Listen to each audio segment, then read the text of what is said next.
Hello students, welcome to my YouTube channel. Hope you feel connected with Charu.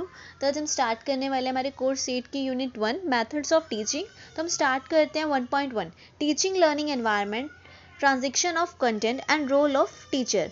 तो बेटा हम देखते हैं TLE मतलब टीचिंग लर्निंग एनवायरनमेंट, ये होता क्या है। अगर मैं सिंपल भाषा में बोलूँ बेटा, तो ऐसा माहौल जहाँ टीचिंग और लर्निंग दोनों सही तरीके से हो सके, मतलब एक टीचर आराम से पढ़ा सके और बच्चा आराम से सीख सके। ठीक है, ये इन्वायरमेंट बहुत ज़रूरी होता है। अगर आपको मैं एक डिस्ट्रैक्शन फ्री इन्वायरमेंट दूंगी तो आप आराम से पढ़ सकोगे ना, बिना शोर शराबे का। ऑब्वियसली एग्जाम टाइम में आप क्या बोलते हो, भाई मुझे एक कोना दे दो जहाँ बिल्कुल शोर शराबा ना हो, मैं आराम से बैठ के पढ़ सकूँ। ठीक है, तो ऐसे बेटा टाइप्स ऑफ एनवायरनमेंट है। Physical environment, classroom. ठीक है, डिस्ट्रैक्शन फ्री इन्वायरमेंट होना चाहिए, नीट एंड क्लीन होना चाहिए, कंफर्टेबल होना चाहिए। अगर आप कंजेस्टेड फील करो क्लास में, एक ही बेंच पे आपको दो दो जने बिठा रहे हैं, तीन तीन जने बिठा रहे हैं, तो आप नहीं पढ़ पाओगे ना। ठीक है, seating arrangement, proper seating arrangement होना चाहिए बेटा, ये नहीं टूटी फूटी चेयर है। स्पेस एडजस्टेड होना चाहिए, एक CP वाला बच्चा भी आराम से मूव कर सके। ठीक है, प्रॉपर लाइटिंग एंड वेंटिलाइजेशन होना चाहिए, है ना। ये हमारा फिजिकल एनवायरनमेंट के अंदर आया बेटा। नेक्स्ट है साइकोलॉजिकल एनवायरनमेंट, ये सबसे इंपॉर्टेंट है, सबसे इंपॉर्टेंट मतलब एक स्ट्रेस फ्री माहौल। अब बेटा ऐसा हुआ है, आपने भी कई बार देखा होगा और मेरे साथ तो हुआ है, जब मैथ्स का पीरियड होता था ना कहीं फियर होता था दिल में कि यार मैथ्स वाले सर आएंगे, क्वेश्चन पुट अप ना कर लें, लास्ट में जाके बैक बेंचर बन जाते थे। एग्जैक्टली और वो सर मेरे को हमेशा पॉइंट आउट करते थे।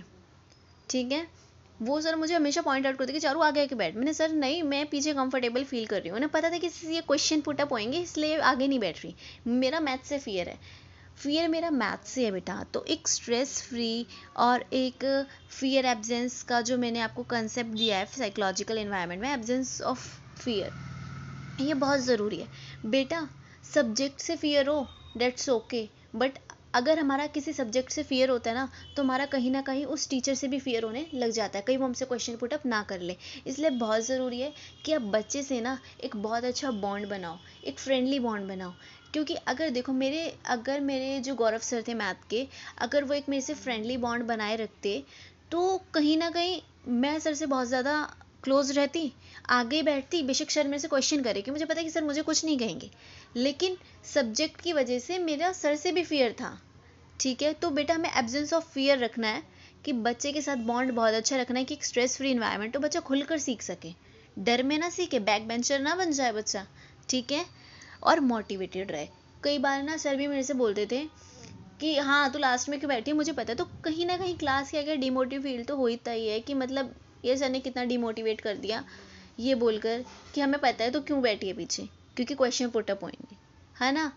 तो ये चीज़ होती है, ऐसा ही नहीं है हम अकेले होते हैं क्लास में, बहुत बच्चे होते हैं, बट किसी का ईगो हर्ट हो जाता है। ठीक है, नेक्स्ट होता है बेटा सोशल इन्वायरमेंट। सोशल इन्वायरमेंट मतलब टीचर स्टूडेंट का रिलेशन, बहुत इंपॉर्टेंट है बेटा। कई टीचर क्या करते हैं, और जेनवनली चीज़ें हैं, मेरे साथ तो थी, 10th तक थी।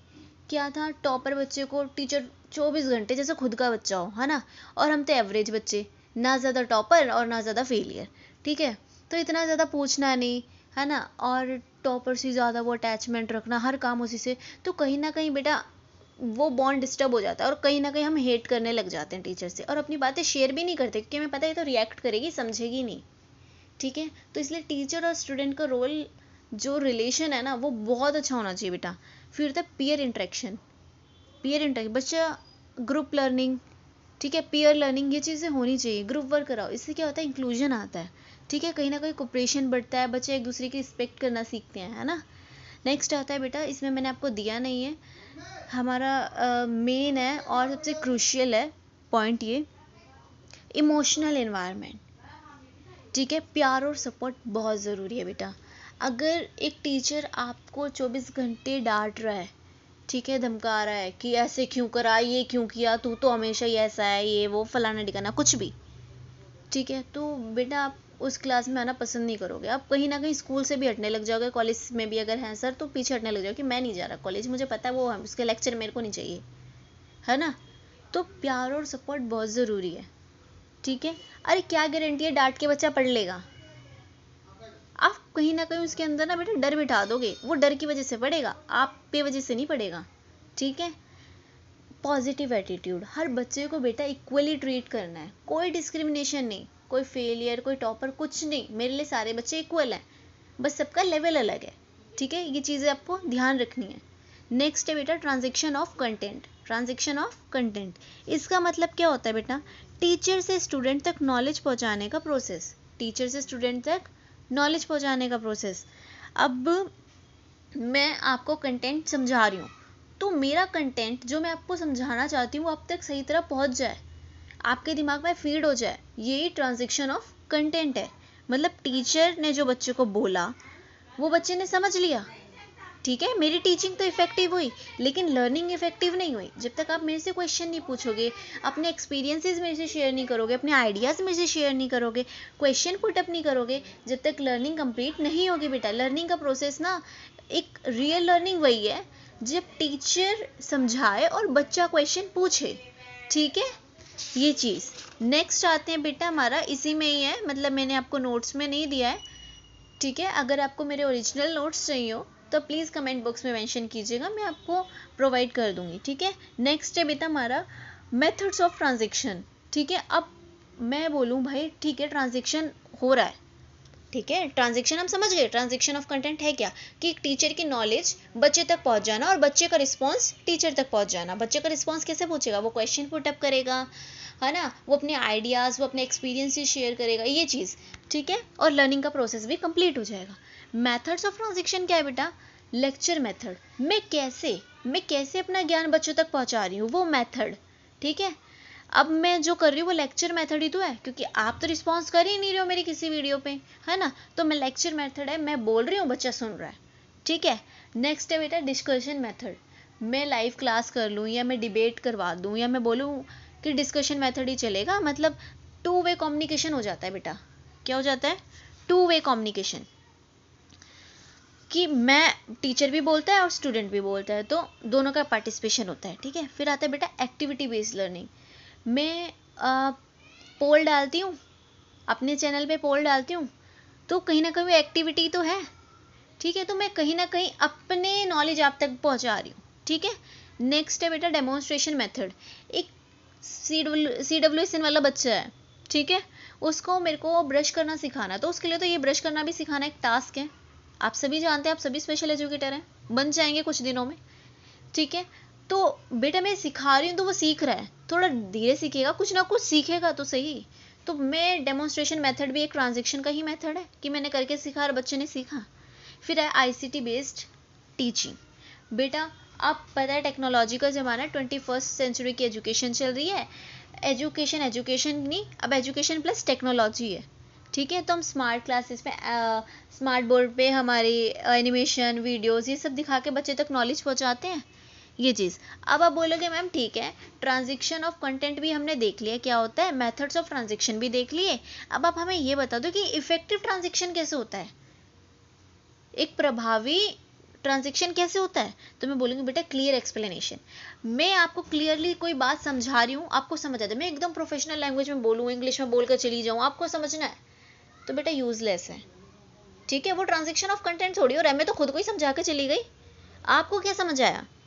एग्जाम्पल्स, बेटा मैं हर कंटेंट में एग्जाम्पल्स डालने की कोशिश करती हूँ, एग्जाम्पल से हर टॉपिक, हर कंटेंट क्लियर हो जाता है, ठीक है, तो इफेक्टिव ट्रांजैक्शन है। स्टूडेंट की पार्टिसिपेशन होना ज़रूरी है, आप मेरे से क्वेश्चन नहीं पढ़ते, ठीक है, ये ट्रांजैक्शन मेरी कहीं ना कहीं इफेक्टिव नहीं हो रही, आप डाउट्स करो अपने, या मैं इतना अच्छा कंटेंट दे रही हूँ कि आपको समझिए, मतलब कोई क्वेश्चन ही नहीं पुटअप हो रहे, आपके सारे डाउट्स क्लियर हो रहे हैं उसी में। तो चलो बच्चा, अब हम नेक्स्ट चलते हैं, हमारा रोल ऑफ टीचर, ठीक है, रोल ऑफ टीचर। बेटा आज जो टीचर है ना, वो सिर्फ ज्ञान देने वाला नहीं है कि आपको नॉलेज दी, दैट्स ऑल, जो पहले चलता था हमारे टाइम पे यही था, टीचर ने पढ़ा दिया, समझ लिया, यही टीचर का रोल है, टीचर का काम ही पढ़ाना है, ये हम सभी जानते हैं। लेकिन बेटा आज टीचर है ना, सिर्फ पढ़ाने वाला नहीं है, उसके कई रोल्स हैं, उसकी बहुत सारी भूमिकाएं हैं, तो हम इंपॉर्टेंट रोल्स देख लेते हैं बेटा। एक फैसिलिटेटर का, मार्गदर्शक का, देखो टीचर ना गाइड भी करता है, हमारे टाइम पे तो सिर्फ टॉपर को ही गाइड करते थे, लेकिन अब बेटा सबको गाइड करते हैं। एक टीचर है, बताता है ना बच्चा किस फील्ड में अच्छा है, बेटा तू इसमें जा, बेटा तू ये कर, तू ये कर, तो कहीं ना कहीं टीचर एक गाइड का भी रोल करता है। मोटिवेटर का, आज टीचर बेटा है ना बच्चों को एनकरेज करता है, ठीक है, कि तू कर सकता है, कर ना, क्यों नहीं कर रहा, बाकी बच्चे भी तो कर रहे हैं। तो मोटिवेटर भी कहीं ना कहीं वो है। प्लानर, लेसन प्लान बनाता है आपका, ठीक है, पूरी प्लानिंग के साथ आपके साथ लेसन प्लान कंडक्ट करता है, तो प्लानर तो है ही। इवैल्यूएटर, इवैल्यूएटर स्टूडेंट का असेसमेंट करता है, आपके सेमेस्टर वाइज एग्जाम ले रहा है, कंडक्ट करवा रहा है, क्लास में आपका डिस्कशन मोड करवा रहा है, तो कहीं ना कहीं आपका असेसमेंट तो हो रहा है। काउंसलर, बेटा काउंसलिंग भी करता है टीचर, है ना। को लर्नर, को लर्नर का मतलब क्या होता है, आपके साथ सीखता भी है। आपने क्वेश्चन पूछा, अरे मैम को भी नहीं पता, मैम को भी तो कुछ ना कुछ सीखने के लिए मिला, ठीक है। और रोल मॉडल तो बेटा है ही, रोल मॉडल तो है ही, बच्चा टीचर से ही सीखता है। आज मैं क्लास में जल्दी आऊँगी, ठीक है, तो आप भी कल क्लास में जल्दी आओगे, तो रोल मॉडल तो है, मैं आदर्श तो हूँ आपकी। कल को मैं लेट आऊँ, आप क्या बोलोगे, अरे मैम तो खुद लेट आती है, हम भी आराम से जाएंगे, ठीक है। इनोवेटर, इनोवेटर क्या बेटा, न्यू टीचिंग मेथड्स यूज़ करना। टीचर खुद को अपडेट रखता है कि भाई पहले जो टीचर थे सिर्फ पढ़ाते थे चले जाते थे, अब टीचर क्या है, आपके और जो स्पेशल एजुकेटर हो आप सब बन जाओगे। तो आपने भी देखा होगा अपनी मैक्रो टीचिंग में कि आप ना प्रीवियस नॉलेज से स्टार्टअप करते हो, तो कहीं ना कहीं आप चीज़ें सीख रहे हो कि यार हमें जाते ही टॉपिक स्टार्ट नहीं कर देना, जैसे कि यूट्यूब पे होता है बेटा, यही करना पड़ता है टू द पॉइंट समझाने के लिए, ठीक है। लेकिन अगर आप एक क्लास में मैक्रो टीचिंग देते हो तो आपको, या माइक्रो टीचिंग दे रहे हो, तो आपको क्या करना होता है बताओ, आपको ना प्रीवियस नॉलेज से क्वेश्चन अप करके अपना टॉपिक स्टार्ट करना होता है, ठीक है। समझ आई। तो बेटा यहीं पर हमारी 1.1 कंप्लीट होती है। नेक्स्ट हम आते हैं हमारी 1.2, micro teaching and macro teaching. Micro teaching and macro teaching. Micro teaching क्या होती है बेटा, एक ऐसी टेक्निक है जिसमें छोटे लेवल पर टीचिंग स्किल्स की प्रैक्टिस करना। मतलब माइक्रो टीचिंग का मतलब होता है कि अपना स्मॉल स्केल पर, मतलब एक छोटे लेवल पर आप अपनी टीचिंग की प्रैक्टिस कर रहे हो। आप इंटर्नशिप पे क्या करते हो, ये आपकी मैक्रो टीचिंग है, सॉरी माइक्रो टीचिंग है, ठीक है। माइक्रो मतलब छोटा। आप इंटर्नशिप पे क्या कर रहे हो, अपनी प्रैक्टिस कर ली तो जा रहे हो, तो बेटा छोटे लेवल पर प्रैक्टिस करना ही अपनी टीचिंग की, ये माइक्रो टीचिंग है, ठीक है। और इसके फीचर्स क्या क्या होते हैं बेटा, ध्यान रहे। स्मॉल टॉपिक, कोई आपका 5-10 मिनट का, जैसे मैंने बोला बेटा पोएम बच्चे को सिखा दे या बच्चे को पढ़ा दे, ठीक है। इंटर्नशिप पे मैं आपकी वहाँ पर कोऑर्डिनेटर हूँ, तो मैंने वहाँ के बोला कि आपको बेटा इसको कविता पढ़ा दे, इस क्लास को 5 से 10 बच्चे के ग्रुप में। तो मतलब स्मॉल क्लास रेशियो होती है कि 5 से 10 बच्चे होंगे, 5 से 10 मिनट का आपका टॉपिक होएगा, और स्पेसिफिक स्किल कि आपको बस एक्सप्लेन करना है या क्वेश्चनिंग करनी है, ठीक है। और वीडियो रिकॉर्डिंग करके फीडबैक लिया जाता है। याद है जब आपका एक्सटर्नल प्रैक्टिकल्स होते हैं और आप इस बार भी दोगे, तो आपको क्या होगा, आपकी माइक्रो टीचिंग होगी। माइक्रो टीचिंग में आप क्या करोगे, आपसे प्रेजेंट किया जाएगा कि आप अपना लेसन प्लान कंडक्ट करो, कोई भी अपना एक बेस्ट लेसन प्लान कंडक्ट करो। तो जब आप क्लास में कंडक्ट करते हो तो अपनी माइक्रो टीचिंग ही देते हो बेटा, क्योंकि आपकी पूरी वीडियो रिकॉर्डिंग से आपका फीडबैक लिया जाता है, ठीक है। और ये ना बेटा फीडबैक सिस्टम भी है, फीडबैक तो लिया ही जा रहा है, तो फीडबैक सिस्टम तो ऑटोमेटिकली है कि आपको कहीं ना कहीं अपने इम्प्रूवमेंट एरियाज पता चल रहे हैं, ठीक है बेटा। नेक्स्ट है, इसके स्टेप्स क्या क्या है।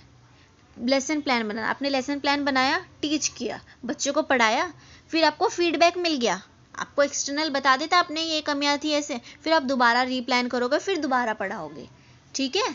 तो आप अपनी प्रैक्टिस कंप्लीट करो। इसके ऑब्जेक्टिव्स क्या होते हैं बेटा, अब आप टीचिंग प्रैक्टिस के लिए जा रहे हो तो आपकी टीचिंग स्किल्स इंप्रूव होएगी, तो इसके ऑब्जेक्टिव्स हैं कि टीचिंग स्किल इंप्रूव करना, ठीक है बेटा। फिर मिस्टेक्स पहचानना, अब आपने माइक्रो टीचिंग में कोई गलती करी तो जो एग्जामिनर है, एक्सटर्नल है, आपको बताएगा कि बेटा आपकी ये गलती थी, बताते हैं, मेरे फर्स्ट ईयर में तो बताया था मुझे, ठीक है। मेरे को नहीं बताया था, मतलब मेरे जो साथ के मेरे बैच के स्टूडेंट्स थे उन्हें बताया था, मेरी तो माइक्रो टीचिंग बहुत बेस्ट थी, ठीक है। तो मिस्टेक्स पहचाना, आपको कहीं ना कहीं खुद भी आपकी मिस्टेक्स पता चल जाएंगी कि ये मिस्टेक है, ठीक है।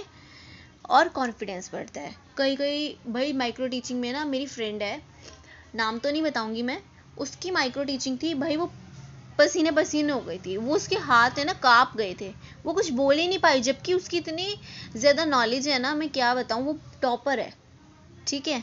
तो इसके 3 ऑब्जेक्टिव हैं बेटा, टीचिंग स्किल्स इंप्रूव होती है, मिस्टेक्स पहचानते हैं, कॉन्फिडेंस बिल्डअप होता है, ठीक है।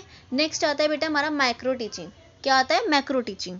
मैक्रो टीचिंग क्या होती है बेटा, ये नॉर्मल क्लास टीचिंग है, जब आप लग जाओगे, कहीं सेटल हो जाओगे KVS में, NVS में, ठीक है, तो जब आप पढ़ाओगे ना रियल क्लास में, वो आपकी मैक्रो टीचिंग है, बड़ी क्लास में पढ़ाना मैक्रो, ठीक है। फुल सिलेबस पढ़ाना है, फुल इसके फीचर्स बता रही हूँ बेटा, फुल सिलेबस होएगा, फुल क्लास होएगी 30 से 50 बच्चों की, ठीक है। लॉन्ग ड्यूरेशन 45 मिनट का पीरियड होगा, 30 मिनट का होएगा, ठीक है। मल्टीपल स्किल्स यूज़ करोगे आप, मल्टीपल स्किल्स यूज़ करोगे। कैसे? आप एक्सप्लेनेशन भी करोगे, क्वेश्चनिंग भी करोगे, बोर्ड वर्क भी करोगे, डिसिप्लिन भी मेंटेन करोगे, ठीक है। और इसके ऑब्जेक्टिव्स क्या हैं बेटा? आपको रियल टीचिंग एक्सपीरियंस मिलता है। जब आप एक लग कर एक क्लास में पढ़ाओ तो आपको रियल क्लास का एक्सपीरियंस मिल रहा है, ठीक है। स्टूडेंट्स की लर्निंग हो रही है, ठीक है, बच्चा सीख रहा है, ठीक है। अब इसका रिलेवेंस देख लेते हैं बेटा। रिलेवेंस की माइक्रो, एक रेलेवेंस इन रेगुलर स्कूल, ठीक है। माइक्रो और मैक्रो बेटा दोनों ज़रूरी हैं स्किल डेवलपमेंट के लिए। किसके लिए? स्किल डेवलपमेंट के लिए। माइक्रो टीचिंग से हमारी स्किल डेवलप होती है, ठीक है ना। आपका कॉन्फिडेंस बिल्डअप हो रहा है, आप इतनी क्लास को, मतलब आप कहीं ना कहीं आपकी स्किल डेवलप हो रही है। कॉन्फिडेंस बिल्डिंग बेटा, प्रैक्टिस से ना टीचर का कॉन्फिडेंस बिल्डअप होता है, ठीक है। एरर करेक्शन, आपको अपनी मिस्टेक पहले ही पता चल जाती है। Effective classroom teaching, effective classroom teaching, macro teaching से ना बेटर परफॉर्मेंस होता है, ठीक है। फिर नेक्स्ट है बेटा स्टूडेंट लर्निंग इम्प्रूव। अच्छी टीचिंग से लर्निंग बेटर होती है। अगर आप मैक्रो टीचिंग कर रहे हो तो स्टूडेंट्स कहीं ना कहीं सीख तो रहा ही है, ठीक है। नेक्स्ट आते हैं बेटा हमारी 1.3 approaches and methods of teaching, ठीक है। Approaches and methods of teaching. बेटा अप्रोच क्या होती है? ये बेसिक फिलॉसफी है या आइडिया है। क्या होती है? बेसिक फिलॉसफी है या आइडिया जो बताती है, ठीक है, टीचिंग कैसी होनी चाहिए। अप्रोच है ना, एक फिलॉसफी है, एक बेसिक आइडिया जो बताती है कि टीचिंग कैसी होनी चाहिए, मतलब, ठीक है। अब इसके फीचर्स क्या हैं कि बेटा थियोरेटिकल है, ब्रॉड कंसेप्ट है, ठीक है, लॉन्ग टर्म गाइडेंस है, ठीक है। और अप्रोच में आपको बता देती हूँ बेटा, जैसे कि आ गई आपकी child centre approach, teacher centred, subject centred, activity based, constructive approach. बेटा चाइल्ड सेंटर्ड और टीचर सेंटर आपको पता ही है, सब्जेक्ट सेंटर भी पता है कि टीचर जो बोलेगा वो बच्चे सुनेगा। स्टूडेंट सेंटर्ड मतलब बच्चे की नीड के अकॉर्डिंग, बच्चे के इंटरेस्ट के अकॉर्डिंग। सब्जेक्ट सेंटर के मतलब हमारे सब्जेक्ट ही इंपॉर्टेंट है, ठीक है। तो आपको ये अप्रोचेस पता है, आपने पहले भी पढ़ी हैं, तो ये चीज़ हो गई। नेक्स्ट है बेटा हमारे मेथड्स। अब मेथड्स क्या है? मेथड्स वो प्रैक्टिकल तरीका है जिसे टीचर क्लास में पढ़ाता है।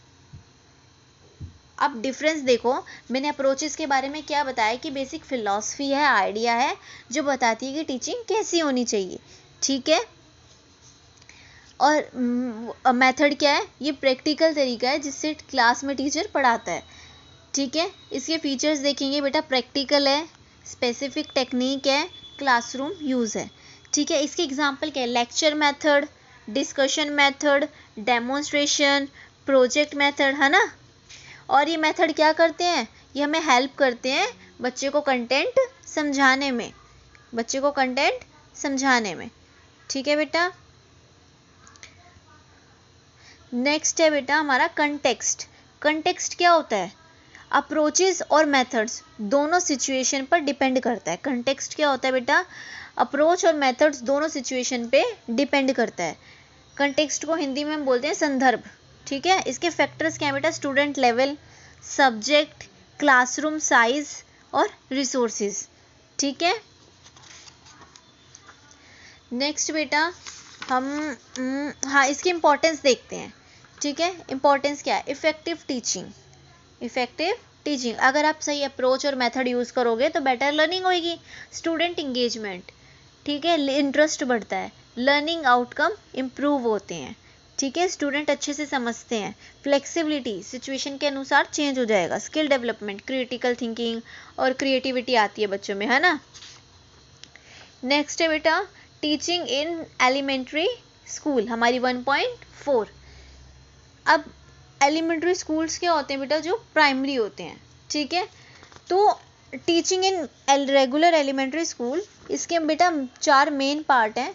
Positive classroom climate, use of TLM and technology, ABL activity based learning and continuous and comprehensive evaluation CCE, ठीक है। पॉजिटिव क्लासरूम क्लाइमेट, अब आप एक एलिमेंट्री स्कूल में पढ़ा रहे हो, टीचिंग दे रहे हो, तो पॉजिटिव क्लासरूम क्लाइमेट तो बहुत ज़रूरी है। आप कैसे बनाओगे? फ्रेंडली टीचर, भाई टीचर जो है ना बच्चे की बात को समझे, ठीक है, प्यार से बात करे, सब हर स्टूडेंट्स को रिस्पेक्ट करे। मतलब उस ये नहीं है कि चल तू जा सीट पे बैठ, तेरे से मुझे बात नहीं करनी, ठीक है, तू तो हमेशा डिस्टर्ब करता है क्लास, उसकी बात को भी सुनो, ठीक है। नो फियर इन्वायरमेंट, जैसे कि मैंने आपको बताया था बेटा, पनिशमेंट नहीं होनी चाहिए, मिस्टेक्स को एक्सेप्ट करो, कोई बात नहीं, बच्चा है, कर दी गलती, कोई बात नहीं, ठीक है। पार्टिसिपेशन क्या है? पार्टिसिपेशन, सभी स्टूडेंट्स को बोलने का मौका दो। इक्वालिटी, ठीक है, किसी के साथ भेदभाव नहीं करना आपको। मोटिवेशन, प्रेज करो बच्चे को, इनक्रेज करो।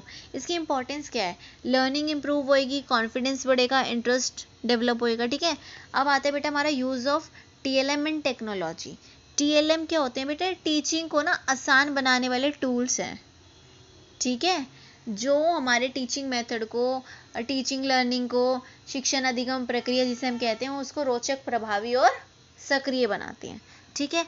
एग्जाम्पल में क्या आ गए बेटा? Real objects, low cost material, readymade materials, है ना, मॉडल चार्ट्स, फ्लैश कार्ड, सब कुछ, ठीक है।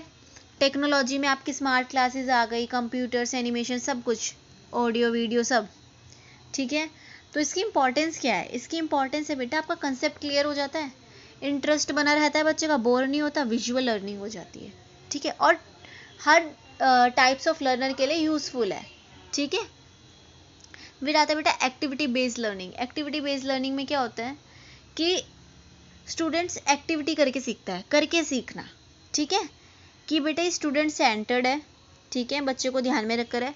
हैंड्स ऑन लर्निंग, बच्चा करके सीख रहा है, ग्रुप वर्क है, ठीक है। इसके एग्जाम्पल्स क्या हो सकते हैं? Experiment, role play, projects. इसकी इंपॉर्टेंस क्या है भाई? बच्चे का कंसेप्ट क्लियर हो जाता है, बेटर अंडरस्टैंडिंग होती है, क्रिएटिविटी, क्रिटिकल थिंकिंग आती है। फिर आता है बेटा CCE, continuous and comprehensive evaluation, बच्चे का लगातार और पूरा इवेल्युएशन करना, ठीक है। ये नहीं है सिर्फ एग्जाम टाइम पे, पूरे साल ये इवेल्युएशन चलता रहता है। इसके दो कंपोनेंट्स होते हैं, मैंने आपको पिछली वीडियो में भी बताया है, जो हमारे कोर्स 7 की यूनिट 3 में थी, CCE, ठीक है। इसके दो पार्ट्स होते हैं, कॉन्टिन्यूअस एंड कॉम्प्रिहेंसिव। कॉम्प्रिहेंसिव में ये हमारा सब आता है, बिहेवियर आता है, बच्चे का स्किल्स, ठीक है, डिसिप्लिन, और वहीं हमारा जो कॉन्टिन्यूअस में है उसमें बच्चे के regular assessment, test, class activities, सब कुछ, ठीक है। इसके फीचर्स क्या हैं?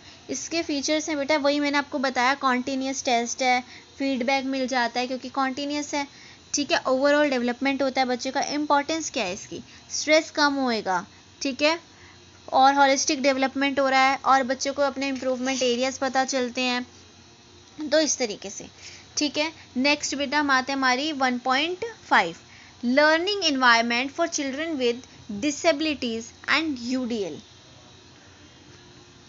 ठीक है। तो अब हमें देखना है कि इंक्लूसिव स्कूल में जब हम पढ़ाते हैं तो टीचिंग, जैसे CPDB MD वाले बच्चों के लिए जब हम टीचिंग करते हैं तो उनके साथ मतलब UDL ये सब हमें देखना है, ठीक है। सेरेब्रल पाल्सी वाला बच्चा क्या होता है बेटा? जिसके न्यूरोलॉजिकल डिसेबिलिटी, जिसे न्यूरोलॉजिकल डिसऑर्डर होता है, क्या होता है? न्यूरोलॉजिकल डिसऑर्डर, वो CP वाला बच्चा है, ठीक है। मूवमेंट में प्रॉब्लम्स आती है, डिफ़िकल्टी, उसकी मतलब मसल्स प्रॉब्लम होती है ना, और राइटिंग इशू होते हैं। तो इसके लिए टीचिंग मेथड्स हम क्या क्या यूज़ कर सकते हैं? ओरल रिस्पॉन्सेज अलाउ करेंगे कि अगर बच्चा लिख नहीं सकता तो बोले, ठीक है। असिस्टिव डिवाइसेस हम उसको प्रोवाइड करेंगे, एक्स्ट्रा टाइम देंगे, एक्स्ट्रा सपोर्ट देंगे, ठीक है। नेक्स्ट है बेटा DB वाला बच्चा।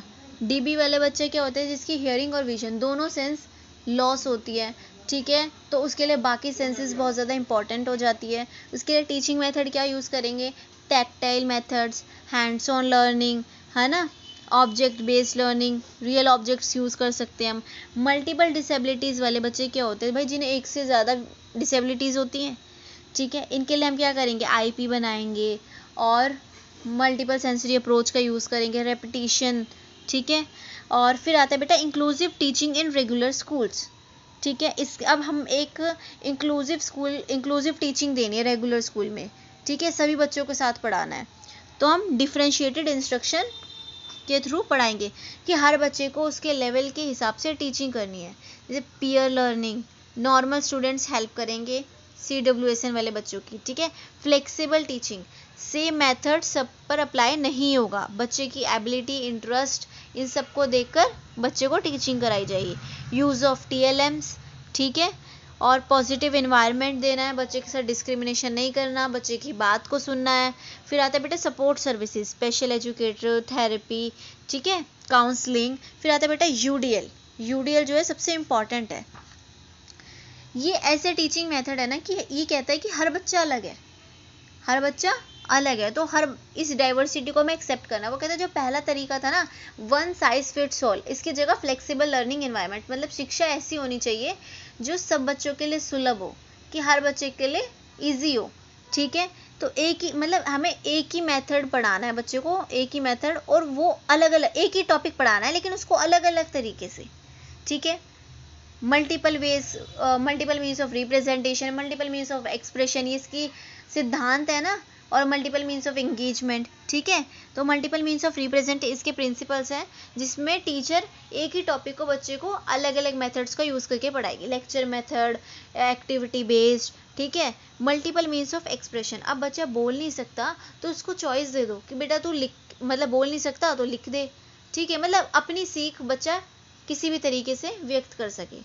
फिर आता है मल्टीपल मीन्स ऑफ इंगेजमेंट, कि बच्चे का इंटरेस्ट बना रहे, ठीक है, सीखने में उसकी रुचि रहे, तो इसके लिए हम एक्टिविटी, है ना, गेम्स, ये सब करते हैं यूज़। अब इम्पोर्टेंस क्या है बेटा UDL की, सभी लर्नर्स के लिए यूज़फुल है, सभी की नीड्स पूरी हो रही है, इंक्लूसिव एजुकेशन स्ट्रॉन्ग करता है, ठीक है, लर्निंग को आसान बनाता है, ठीक है। होपफुल कि आप सभी को ये यूनिट समझ आई होगी। अगर आपका कोई भी डाउट हो तो प्लीज़ कमेंट में ज़रूर लिखना। Thank you so much for watching this video. Bye bye, take care.